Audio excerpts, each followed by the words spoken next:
There are many advantages to having an online program. One of the disadvantages is that you don't often get to be with people in person and face-to-face, and so ESRI User Conference is an occasion for us to meet many of our current and former and future students who come to our booth and meet with us, and it's just great to be with them in person. So I imagine that maybe some of your viewers are have thought about online education as an option. And 10 years ago, there weren't a whole lot of options online. There was Penn State, and that was about it. There are quite a few options now for master's degrees and certificate programs all around the world available partly or entirely online. And so I think it's important for people to think very carefully about whether the online experience might be right for them or wrong for them. And interestingly, what my own research has shown is that the younger you are, the more likely you won't do well online, which might be counterintuitive. You would think, we expect that younger people, I know most people younger than me are better with technology than I am, but it really, the key to success online is having very good time management skills, having very clear goals, very high level of motivation, and not much time to waste.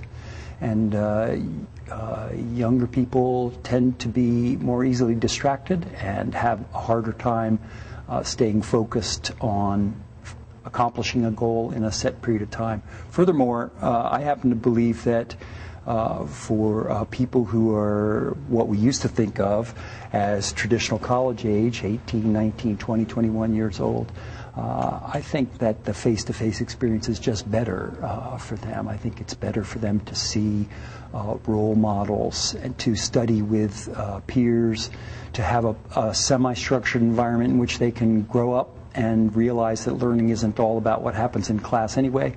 It's about experiencing life and making sense of life.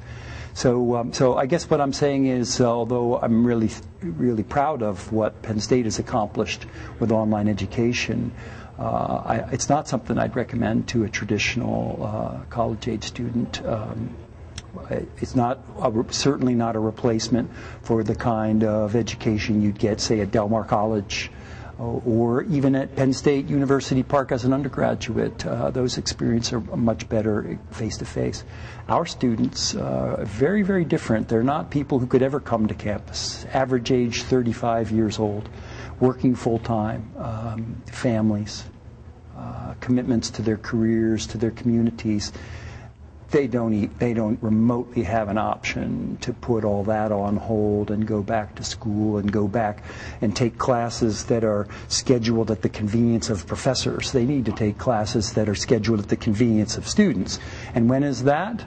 Well, it's early in the morning, it's late at night, it's weekends, it's whenever the kids go to bed. And so there's an obvious advantage to an online format for an older, mature person who's seeking to advance their education and their career.